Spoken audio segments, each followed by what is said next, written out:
Pada suatu hari yang agak panas, Syed telah pergi ke rumah Aidil untuk mengajaknya pergi membeli aiskrim. Assalamualaikum, Aidil. Oh, Aidil. Waalaikumsalam, Syed. Awalnya kamu sampai. Aidil, jom kita pergi beli aiskrim dekat kedai runcit Pak Abu.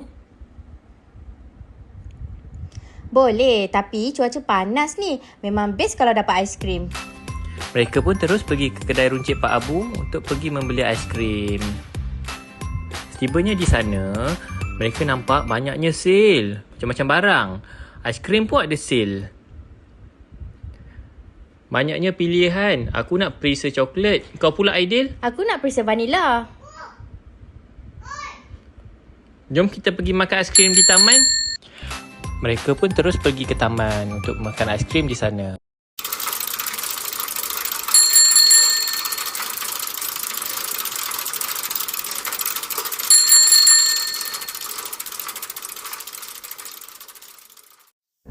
Jom kita makan aiskrim dekat meja itu.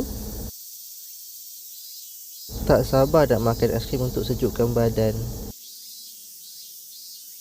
Selepas makan aiskrim ni, best juga kalau kita main di taman permainan.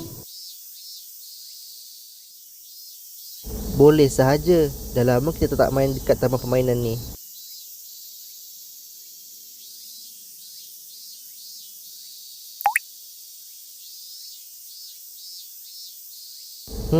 Aiskrim yang keras boleh menjadi air bila berada pada kawasan yang panas.